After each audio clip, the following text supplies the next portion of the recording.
Thank you all for coming. My name is Penny Wright. I know many of you.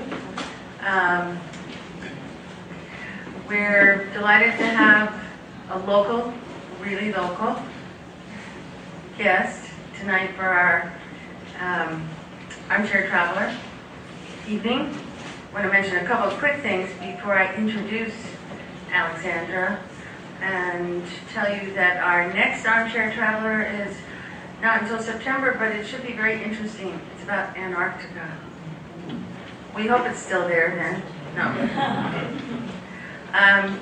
Then in October, this should be fun. This is Faye and Greg Munsky. You may know them. They're local. They have a local landscaping business, and it's 1,553 miles of Arizona in 8 days. And I'll mention just 2 other programs that are coming up. Please take our newsletter because we have a lot going on.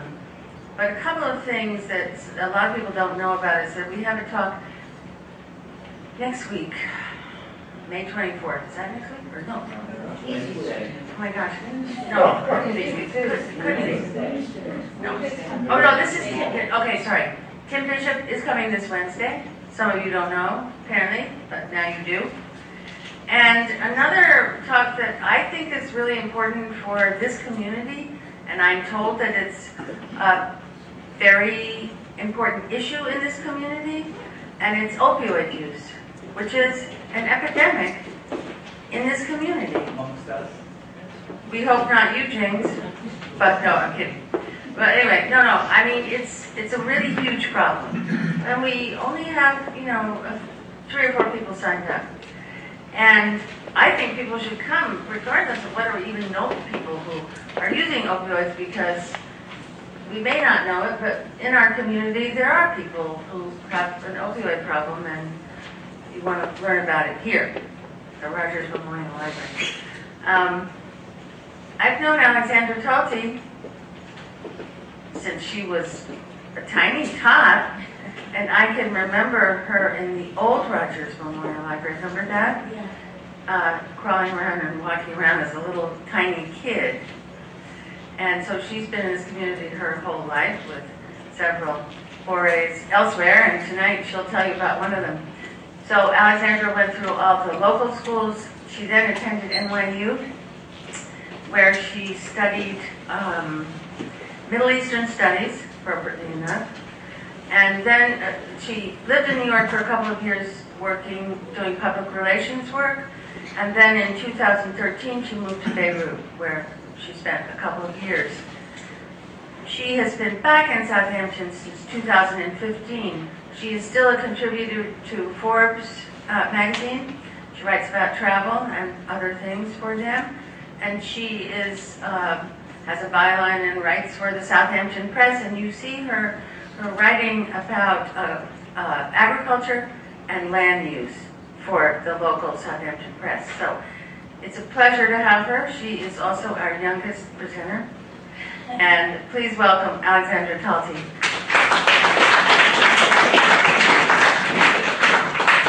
Thank you to everyone for coming. I know the weather wasn't the best. And thank you to the library for inviting me. I really love all the programming that you guys do, and especially for Penny for thinking of me. So when I first moved to Beirut, I was 24 years old, and everyone was like, why Beirut? And I have to admit, it was because it is a city on the sea. I'd always wanted to live in the Middle East, and I remember in my office in New York just Googling and thinking, it's on the Mediterranean, it's so great. And as you can see, so this is as you fly into Beirut Airport. It really is, and I included a map of Beirut and then on the other side of Lebanon. And so it really is surrounded by the water. This is like another beautiful shot. But little did I know that the actual city is not exactly super accessible to water. And I remember when I first landed, one of the things that my parents told me, they were like, okay, you're going, but make sure you have someone you know picking you up from the airport. And I had flown 20 hours, was really jet lagged, all of that. And I figured out with my housemates, they sent someone to get me. And this is what you see when you leave the airport. It's called like the Belt of Misery. And it's obviously not that pretty. I remember thinking, what am I doing? Like, what did I just do? And then we got lost because, as you see, so in Beirut, the street signs are like that, which are really not that legible, and that's a good one, because a lot of times they just have numbers, and so it corresponds to a number on a map that you have to carry with you.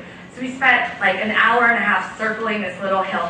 Finally, I got to my apartment. My roommates, it was this French girl and Belgian guy. They made dinner for me. They had been waiting for me for hours, and so it was a really warm welcome. And I remember the next morning, I woke up and I saw the Mediterranean, and I felt like, okay, this I could do, you know?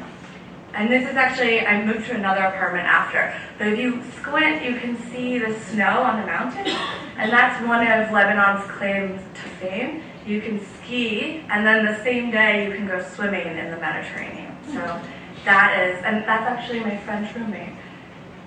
So my first morning that I woke up, I really wanted to go see the sea, and that was when I discovered that although it's a city by the sea, you can't actually go swimming at the public beaches in Beirut, which you think I would have learned before I moved there, but, and so, but it is surrounded by the water, which is really nice.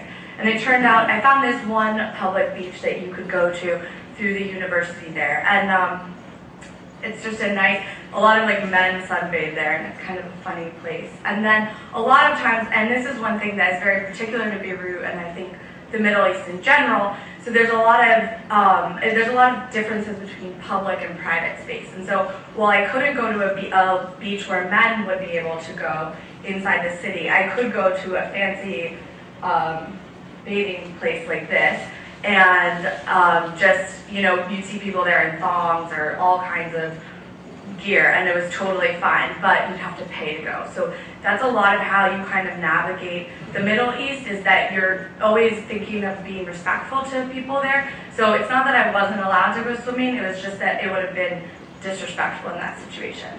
And so if you see the Stop Solidaire, so Solidaire was this company that after the Civil War really worked to redevelop Beirut, because as you'll see, this is the next shot. So this is an abandoned building that is like right next to one of the fanciest beach clubs. It's called the Holiday. It was a Holiday Inn, and it's actually the company Holiday Inn is really upset because they built this brand new hotel, and then the Civil War broke out, and I think 6 months later they had the Battle of the Hotels, and these Kuwaiti businessmen own it, and they haven't sold the property, so the Holiday Inn company feels that it's like incredibly embarrassing that this is like still their hotel.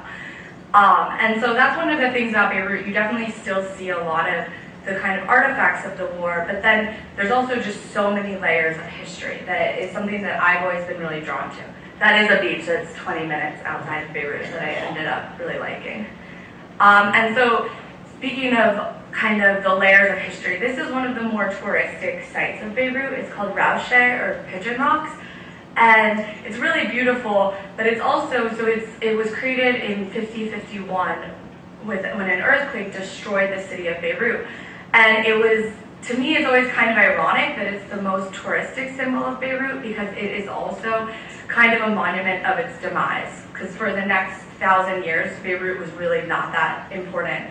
Cities like Haifa, or further north, Tripoli, were much bigger port cities. And then Aleppo and Damascus, even in the Ottoman times, those were much more important civilizations. Beirut's kind of always been this place that was very Mediterranean and trading, but not as central. And I think that because of that, you end up seeing all these different cultures collide. So here we have Roman ruins in the downtown, and then that is some Ottoman-made architecture in the background. And you know, everywhere you go, this is my family when they visited me, this is a racetrack, and it's claimed to fame it's the largest preserved Roman racetrack.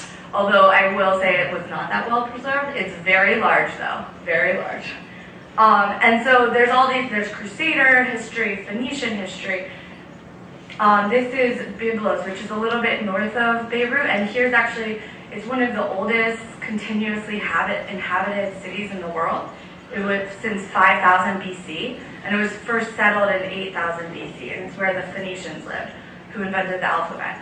So, anywhere you go, you end up running into history and politics. And Beirut's always kind of been this place where East meets West. People from the Gulf go to Beirut to experience Western culture, and people from the West go to Beirut to experience Eastern culture. This is in the downtown, the main mosque. And as you can see, those are Roman ruins. And it's actually one of the cool things when I was reporting there's a lot of activism groups that are trying to preserve these ruins, because as they're rebuilding after the war, they dig and they all of a sudden discover like a Phoenician port. And the developers obviously don't want to preserve the Phoenician port, and so there's been a lot of activism around trying to make things UNESCO World Heritage Sites, which has been really cool to see. And so this is the downtown, and this is kind of something that is a little bit, because after the Civil War they really wanted to repair the relations between all of the people that had been living there for the past 15 years. And the center of the city, and if you see on your map, I put a green line. So during the Civil War, that was kind of what there is East Beirut and West Beirut. And that line cuts right through the downtown, which is where this is right now. And so when they decided to redevelop, they thought that it's always been a place, like in Ottoman times, that's where people would go to protest. Even in 2005, people protested Syria's involvement with Lebanon at that time. And so they thought that it would be better to kind of turn it into a place, instead of a place where people met, a parking lot, because then it would not be as volatile. And a lot of people are rightly upset about it. But if you see in the distance, so this is called Martyrs Square. It's a monument, and this is actually a picture my mom took. And so this was put there in 1960, and when you get up close to it, it's riddled with bullets from the Civil War, but it's a monument to the people who stood up to the Ottoman Empire in 1915 and protested for their rights. And so it's nice that they have kept this kind of monument to Lebanese strength and resilience. However, the downtown is very changed. And in fact, you can see the mosque behind it, and that's one of so this is another view of the downtown. You can see the kind of parking lot. And this is the mosque at night. This is the inside of the mosque. So in Islam, it's considered disrespectful to Allah if you depict like humans or plants or animals. So inside mosques, they're always really ornately done in kind of very beautiful geometric designs. And this is a picture of my sister. So when you visit a mosque, if you don't have a headscarf or something to cover your arms with, you have to wear like a robe, which if you've ever been to Italy or something like that, it's very similar. But you kind of, they always feel kind of funny when you put them on. And then this is the Greek Orthodox Church, which is right in the downtown of Beirut. And it kind of, well, on one hand, the downtown has been changed a lot. You still see how all these different cultures are coming together. And Lebanon has 17 different active religious sects, and so it's an incredibly diverse country. And that's one of the reasons why they had such a long civil war, and why it can be really difficult, because all of these different religions have, different holidays, different ideas about marriage. And when Lebanon was created under the French Mandate period in 1932, the French decided to make it so that Christians could only vote for the Christian president, and then Sunni Muslims could only vote for the prime minister, who is Sunni, and then Shia Muslims could only vote for the Speaker of the House. So those three power structures were never able to change, and they still actually haven't changed. So, and it was based off the 1932 census, which said that the country was majority Christian, so it needed to have Christian representation at the highest office. Now, obviously, when you're thinking of modern days, the fact that a political office is designated by someone's religion seems a little bit crazy, and that is part of the reason why they had the Civil War. And this is just another nice shot of the downtown, and there you see the Orthodox Church. And so what ended up happening throughout the Civil War is that as different militias took over, you ended up having Muslims ended up going to West Beirut, and Christians moved to East Beirut. And it's one of the sadder things when you're walking around Beirut today, because you'll see a mosque in what's considered like Christian East Beirut, And you know that it used to have a ton of vibrancy and people there, but because of such a long civil war that was really had a lot of foreign actors like Israel or Syria or America, and it just continued the fighting, and the civilians really suffered. And you can see that when you go around.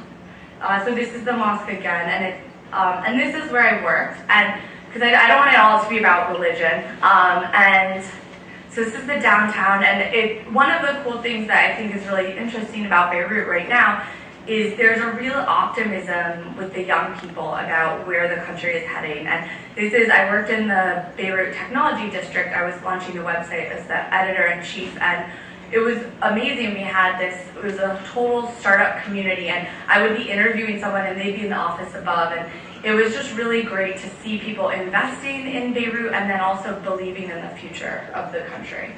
And that was just I just always thought that was hilarious that they put that up at our office. A lot of people don't smoke.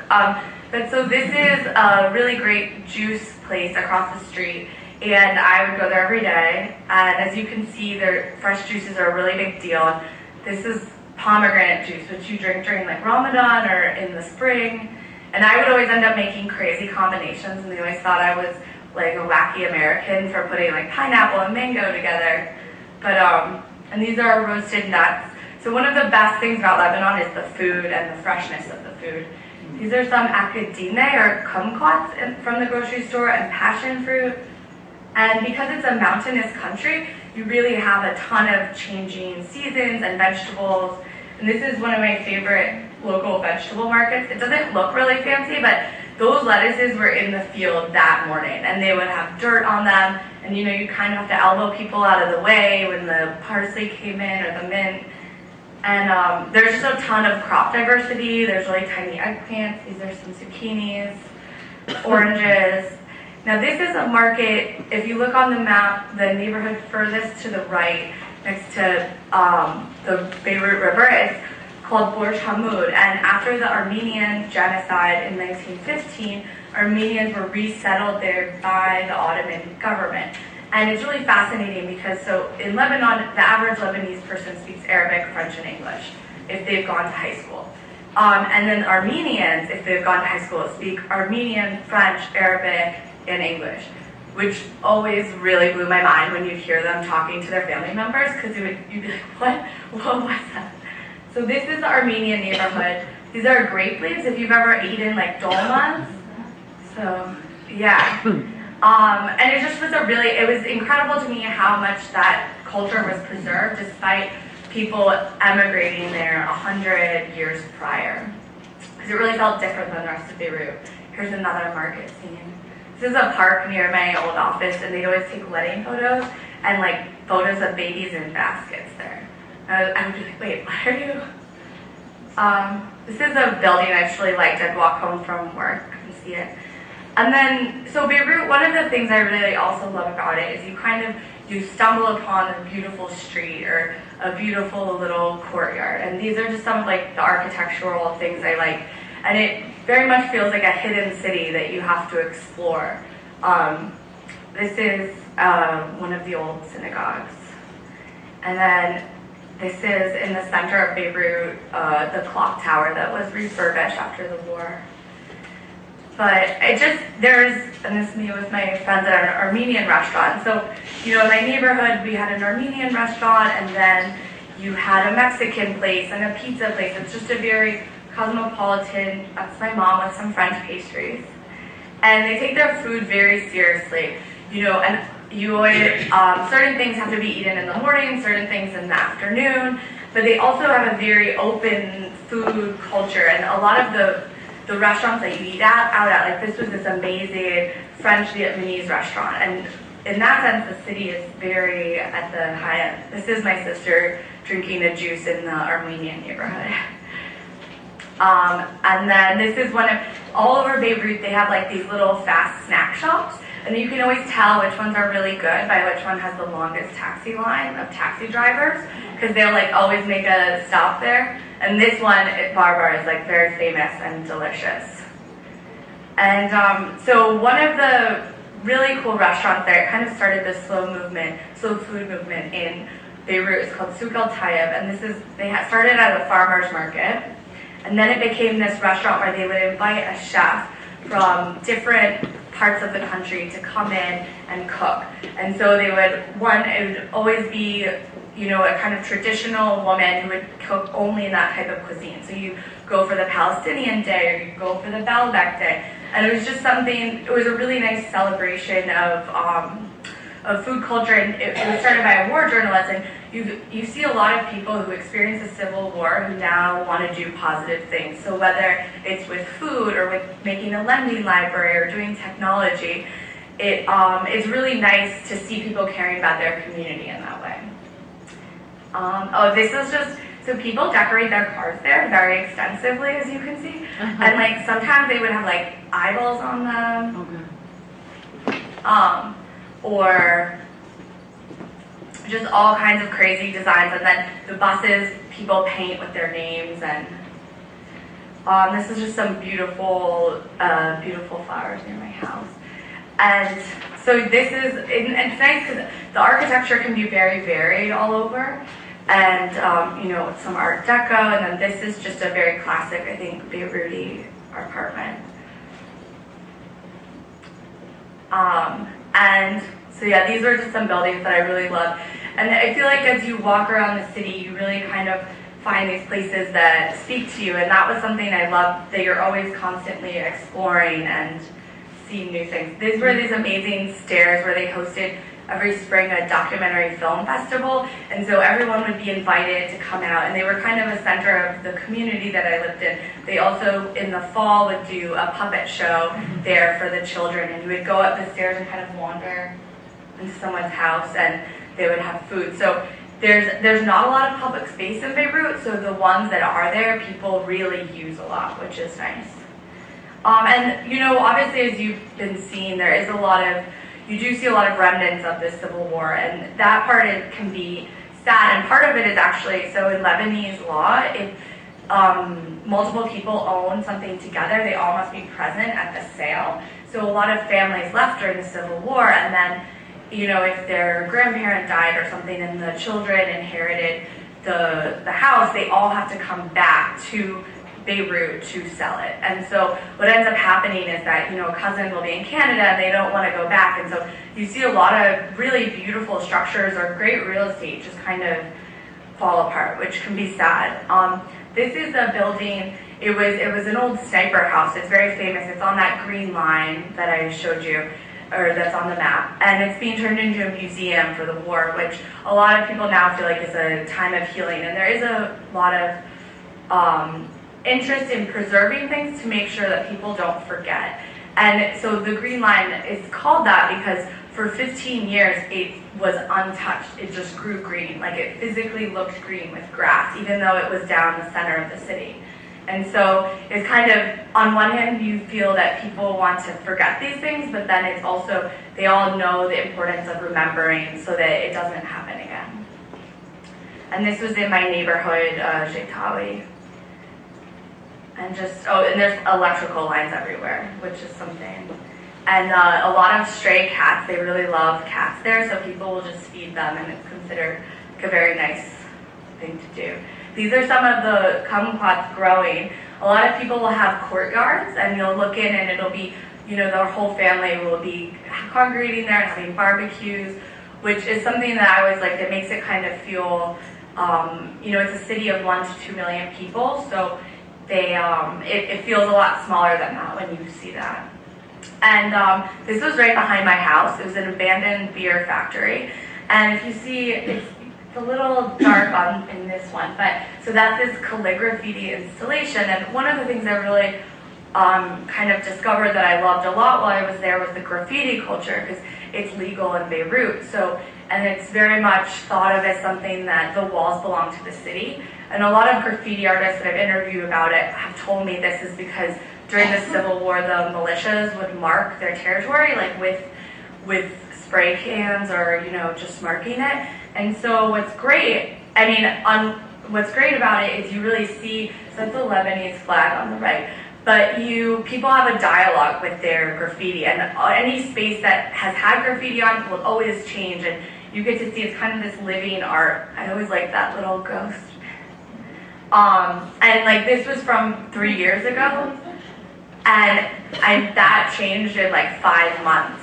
This is one, Turkey is guilty of genocide. So you'll see a lot of things like that in the Armenian neighborhood, because it's still not acknowledged by a lot of countries, including the United States.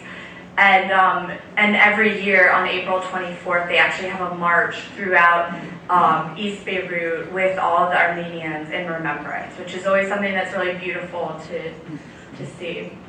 This is a Bukowski quote. They love Bukowski in Beirut.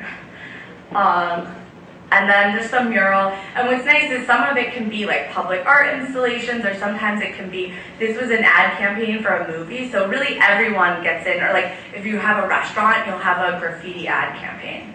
And people are respectful too. Like it's always certain walls people know are the ones to use. They're not just gonna deface someone's house that doesn't have anything on it. This was a beautiful installation underneath a bridge. And this is calligraphy, so it's this new form of graffiti where they're using the old Arabic calligraphy and then combining it. And this installation was 30 feet by about 40 feet. So what's cool is you get to see really great graffiti art, and people will actually travel to Beirut to do it. And the city has once a year a big graffiti festival where they basically invite artists from all over the world to participate. It's called White Walls. And this was, I always just thought that was pretty. So the one type of graffiti that is illegal is political graffiti, because it's thought they don't want people to feel threatened or to, incite people. And so this was one person, Samir Karam, who ended up being arrested for this, but it was mostly because he's insinuating with this that the police are the military, and that they didn't like that. But this is one from the Armenian neighborhood. This is one of my favorite artists. He would paint portraits of people in the neighborhood over advertisements.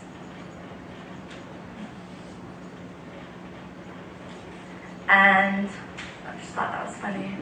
This is one group, they've become super famous. They're called the Designers, and they'll go to a community and they will show them their plans, and then they'll paint them and invite everyone from the community to come. And they did a lot of stuff also with bringing bikes to Beirut. And it's really beautiful what they end up doing with the stairs. And for them, they're a group that really, they make sure everyone is welcome and participating. They don't want to deface things. And this is me. I ended up doing my own graffiti. I have a poetry project, and so the one underneath. So it's always the phrases, and I actually included some stickers if you guys want to take them yourself. So this is some of the stuff that I ended up doing while I was there. And so one of the things that in my neighborhood, because I was living in East Beirut, which at the time was kind of a young place to live, it was a lot cheaper than West Beirut, was there's these little shrines all over, and there's at least 6 practicing Christian sects in Beirut. So they're all different kinds. There's Maronite, there's Greek Orthodox, and they'll be hidden all over. That's a Maronite one. And so see that little box there? That's the shrine. And when I first moved there, when you take a taxi, the taxi drivers always go like that. And at first I didn't realize, but so every time they pass a shrine, which you can't really see, they will cross themselves. So in a 5-minute taxi ride, your cab driver could have done this, or like touched his prayer beads like 4 times. And so it would be remiss if I didn't mention Beirut's nightlife. So it's very famous throughout the Middle East as being a very vibrant nightlife. This was this American-style motorcycle bar that opened up, and there's just a wide range of kind of bars and live music. And although it is a city of 1 million, there was like a hip-hop open mic night, there was a live band night. Everyone kind of is always opening up a bar or restaurant, and there's always musicians, and it's very high culturally. This is like a barbecue kind of thing. And this was, so traditional dubke music, they had a lot of nights of that on the weekend at one of the places nearby. So it's nice because you see this, there's all different kinds of music. There's people still doing the really traditional things, and then there's hip-hop artists, and that's one thing I think that's really great about the city and interesting, is to see this mix of old and new. And so I brought some treats for you guys, some baklava, because it would be remiss if I were talking about Lebanon and didn't offer you food. So thank you for coming, and I appreciate it. Alexandra, can we ask you some questions? All the time. Do you have any questions? You said that you always wanted to live by water or in the Middle East. If you could tell us what you're doing there. Oh, so I moved to the Middle East to become a journalist. Why the Middle East to become a journalist? Well, I studied the Middle East in college, and I always wanted to live there. And, you know, it's really an interesting place in terms of what's happening now. In many ways, it was really great for my career to go there. I got a lot of opportunities before I would have if I had stayed in New York City. I did not know that at the time. I just was really drawn to the Middle East, and Beirut is a city, you know, I never felt like I had to wear a hijab. I very much lived the life that I lived in New York. You know, obviously some differences, and you take different kind of safety precautions, but of all the cities in the Middle East, as a woman and working, it was the best one for me to go to, especially also because everyone speaks English. So although I do study Arabic, but in terms of the kind of reporting I was doing, that was really helpful at first. Alexandra, what about, you know, how they felt about Americans, or were you, you know, was it special to be an American young woman there? How did they? That was something, I always was prepared to say I was from Canada. And there was only one time that I said that. And also, if they, all of a sudden they could be like, oh, my cousin lives in Montreal. And you're like, oh my God, no. But honestly, people were and when I first moved there, it was pretty tense at that time between America and Syria. And, you know, when things are happening in the global politics, that can make it harder for you. But I think people love American culture. And so that was always an important point. And for a while when I was there, actually, I was working at in a Palestinian refugee camp, like volunteering, teaching English. And I thought that the kids were going to really love like rap songs, and I brought in all these things to translate. And all they wanted to do was talk to me about like Arab Idol and like these other random like movies that they saw about American culture. So I think it's interesting because I think what you might expect or think beforehand tends to be the opposite in terms of that. And they do understand that our politics are different than you. You see a lot of Syrian refugees.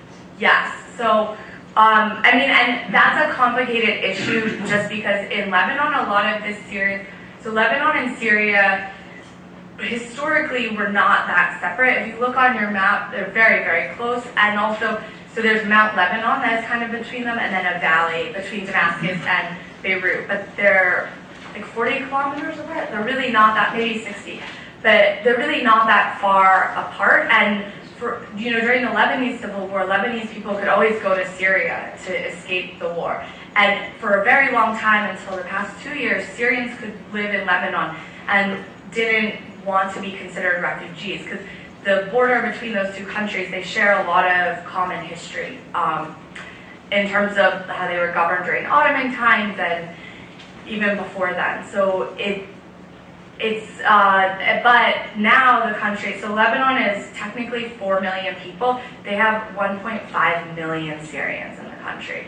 And so they're the largest host country. They have the most refugee population in the world by percentage, because they also have 500,000 Palestinian refugees. So the Lebanese government has now had a lot of kind of things to regulate more Syrians coming to Lebanon, and also to not allow them to stay in Lebanon, because they feel like it's an economic burden. Which, that's 25% more of your country. So that would be as if 80 million people moved to America over the course of the next 3 years. So, yes? Can you tell us in a few minutes the history of Lebanon? Oh my God. Of Lebanon? Yeah. When do you want to start? The Phoenicians? Well, No, I think we have some books in the library that you can take out about Lebanon. I mean, the thing is, it's always kind of been this place that's between places, specifically Beirut. But, Jebel or Byblos was the center of Phoenician civilization. It's always very Mediterranean faced. There's always a lot of commerce.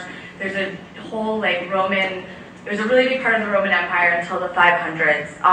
And then obviously, a lot of things were happening in Damascus and Aleppo and Haifa, and not so much Beirut at that time. And then it wasn't until the Ottoman times in the 1800s that the Ottomans made Beirut one of their capitals that had someone with power that could contact the government, that Beirut became like the city that it was, or that it is today. Oh yeah. Some of the pictures, well, a lot of the pictures, there weren't any people in them. That's probably because I'm a journalist, so I'm like taking. I don't like to take pictures of people without asking their permission. So.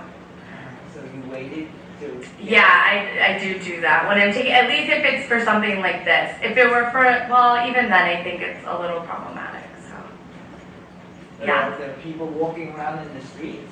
Yeah, there are. Although to be fair, it is not a walker friendly. Like I love to walk, but Lebanese people don't walk around that much in the street. It's not considered something that you do if you have money. And even if you don't have money, you wouldn't do it, really. Yes. Well, someone answered my question actually, because I was wondering how comfortable you felt walking around, as you obviously did a lot, and how quickly you became comfortable with how safe you felt, how much you could mix with local communities, how that all worked. I found Beirut to be pretty safe. I really enjoy my time there. The Lebanese people are very, one of the things I really loved about living there as an expat is you are immersed in Lebanese culture. It's not one of those places where as an expat you kind of live in a gated community and you have a very separate life. Most of your friends are Lebanese, you get involved with the Lebanese art scene and the music scene, and journalism especially, because Lebanese people all speak English, French, and Arabic, so they are much more integrated into the foreign community, I think, than what happens in other countries. As far as safety, I felt very safe in Beirut. When I first moved there, you hear so many negative things about it that I would feel nervous. And then you get really accustomed to it. And it's like anywhere, if I were going home at night, I would always call a taxi if it were after 11. I wouldn't walk home alone after 11. You just kind of figure out what the rules are, and you have your taxi number, and it's any place that you move to, there's different rules in different places, is what I would say. You said that you went to be a journalist, become a journalist. Were you working for a particular company, or were you freelance? So when I moved there and I was like, I'm going to be a journalist, and I got there and I told everyone that, and then I got jobs.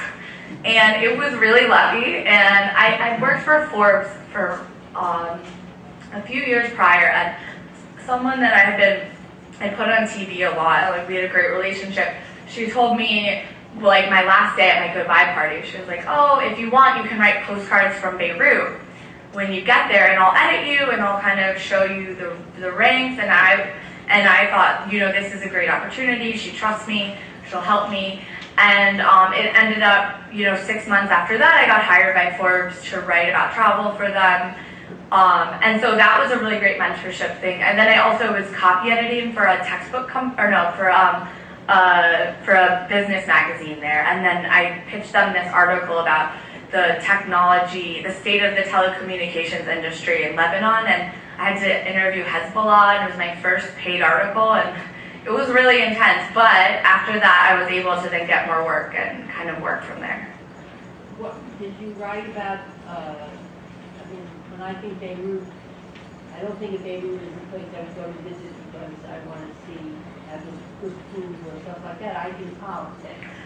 So how much of your writing or how much of your experience there had to do with literature? You can't do anything in Beirut without it being about politics. And that's something that was really hard when I started, because I would want to write about something and then I would get really scared that I didn't know every single thing about it, because people there read a lot of news and they are very involved. And in fact, my first article that was published on Forbes ended up causing like this huge controversy, and I was known as the postcard girl in like the new, and it was like my first ever article. And you know, it's one of those things, it's very complex, and yes, you always end up talking about politics. But I also think there's a difference between writing about something and then discovering, you know, about how like the Civil War influenced graffiti laws versus going to a place and saying, I want to interview war refugees. And I find it much more interesting to focus on the stories of the people and then wind my way into politics. You mentioned Hezbollah. How much influence does Hezbollah have on the average Lebanese citizen? I mean, it really... I have a second question. Okay. And my second question is, if there is great influence of Hezbollah, if the United States were to give aid to Lebanon, how much of that aid would end up with Hezbollah and not to the Lebanese government? Well, so that's a very complicated question. Hezbollah has a lot of influence in Lebanon, and especially if you're Shia, because they're viewed as the political party of the Shia community. They've done a lot of advocacy work. They give out food. They educate the children. Now, they also do really terrible, bad things too. However, to the Shia community, which still don't have a lot of political power in Lebanon, they are viewed as the only protectors of their power. In terms of the American government working with Hezbollah, I met a couple of times with people who worked at the embassy, and it was a very complicated issue for the Americans, and they were telling me because like Hezbollah is a political party, they get elected to office. So one of the years, the minister of, I forget, maybe that, say it's the minister of education, he was a Hezbollah, member of the Hezbollah party. So the American ambassador, no person of the American government could meet with any Lebanese officials in that cabinet that entire time. So that to me says that the American government is, and a lot of my friends there were aid workers. If you're an expat, you're either an aid worker or a journalist. And the American government is very strict about earmarking their money. That's something that my friends would complain about. So I would imagine that it would be very difficult for that to go to Hezbollah. Hi. You mentioned many times the Civil War, and I was wondering, did you feel that the situation is stable now politically? You're saying everything's about politics. Did you think it was stable, or do you think it was a tinderbox and people walked in a minute, or what was your overall feeling about that? It changed. I mean, I felt that when you talk to the people there, they very much wanted stability. And for example, for 2.5 years, they didn't have a president of the country because of political infighting. Now that is kind of crazy, and it affected a lot. They had a garbage crisis because of it. They had all of these other complications. However, the people, no one wants to push too hard because they're scared of wrecking the stability. Now, at the same time, Lebanon is surrounded by the south to Israel, and Israel still occupies some parts of Lebanon, and there's a lot of, that's a very volatile situation. And then now Syria is at war, and that is also a very volatile situation. And a lot of the factions in Syria, Syria and Lebanon were always considered almost one country, more historically speaking, and was very much viewed more in terms of the cities. So they are not very separate, and a lot of the political things that happen in Syria very much affect what's happening in Lebanon, whether or not it's Lebanese or Syrian people being affected. So, I think the people of Lebanon want there to be stability. It's a question of their neighbors and their government too. Were you able to get to some of the other parts of Lebanon, the smaller towns, the Bekaa Valley and Byblos and those? Yes, definitely. And I wanted to, I think, we wanted to focus just on Beirut in this, and actually the ski place that's in the Kadisha Valley. But that's one great thing about Beirut is you could, 45 minutes you could be skiing in a mountain, you can be on the beach, you can be in a vineyard. There's Roman ruins, there's a lot of stuff to do. Now, you have to find it. There's not a lot of tourism infrastructure. But if you can rent a car and don't mind driving in really crazy conditions, then you'll be fine. Or take the bus. Just one quick more question. I was wondering about the opportunity for people of your own age, for example. I mean, you're saying it's very vital in many ways, and what are the chances for? Oh, for Lebanese people? Yeah. Well, that was one thing that was interesting. I think there are a lot of opportunities for Lebanese people. They're very highly educated. Most of my friends went to college, if not graduate school. Their GDP is very high relative to the rest of the Middle East. The one thing that was interesting, though, is a lot of international aid organizations and international news organizations have kind of quotas. And it's really problematic, and it's very problematic because it's not even like the Lebanese people necessarily doing it. But so they know they would put a Lebanese person on a Lebanese salary and a foreigner on a foreign salary. And so a Lebanese person would get paid like half what you would get paid, even though you were theoretically the same employee. And that happens, and it's shocking, the organizations that do that, and even worse for Syrians. And these are brand name organizations. So that's one thing that I find very troubling, and it is very frustrating for Lebanese people because there are these international organizations that are employing foreigners and bringing all these people into their country, but then not offering Lebanese people jobs. But in general, Lebanon's economy is much more economically vibrant than, when you hear about like 50% of youth unemployment in the Middle East.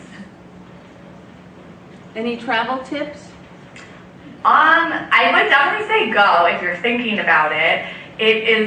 You definitely want to do your research, but if you are at, a hotel or something, you're visiting someone, it's a very safe and manageable country if you know what to do, which I think is applicable to most places. And the people there are very, very, very welcoming because there isn't a lot of tourism, so they're really excited for there to be tourists. And in fact, when our family went, we ended up having our picture taken with 30 12-year-old schoolgirls because they were so excited to meet Americans. So, well, Alexandra, thank you so much for This really, really